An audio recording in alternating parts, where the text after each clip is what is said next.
Hello, my dear friends. Whenever I read about the story of the Israelites and then their Exodus experience, something always strikes me. And that has to do with the fact that when they were rescued from the land of bondage by God through Moses, according to the Bible, when they were moving to the promised land along the journey, anytime the people of Israel faces opposition or obstacle in their journey to the promised land, they always cry and they want to go back to Egypt. But when they were in Egypt, they were crying to be saved. One particular experience that strikes me most is found in Exodus chapter 14, verse 12. Listen to what the Bible says. Did we not say to you in Egypt, let us be as we are, working for the Egyptians? For it is better to be servants of the Egyptians than to come to our death in the wasteland. Can you imagine that? When Pharaoh and his army started chasing them, and later when the Israelites saw that the Pharaoh and his army were after them, they immediately forgot all the wonders that God did for them in the land of Egypt.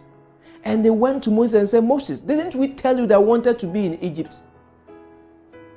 And that it is better for us to be in Egypt, to be servants, than to die here in the wilderness.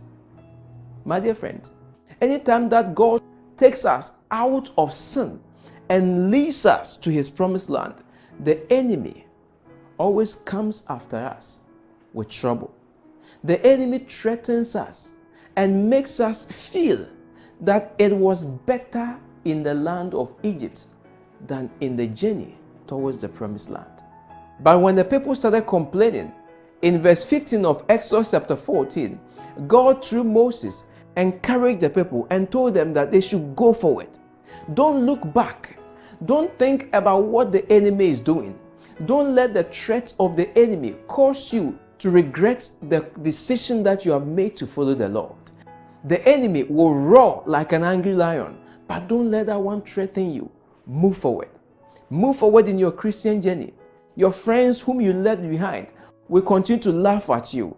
They will tease you. They will make you feel like you made the worst decision of your life. Sometimes your natural being would be such that I want to go back to my own life. I want to go back to how I used to be. That is what the enemy would make you to think, that it is better to be in Egypt than to be on your way to the promised land. God says, go forward. Don't let the obstacles cause you to be confused. Go forward. Don't let the fact that the enemy is pursuing you cause you to think of going back. Go forward. Because one day soon, you will reach your promised land and God will bless you abundantly. May God give you all the strength that you need to keep moving forward till one day we meet together in his kingdom above. God bless you. May he shine his face upon you. May he give you peace in every area of your life. And may he hold you firmly with his victorious right hand so that one day soon we will be with him in his kingdom above. God bless you and have a blessed day. Shalom.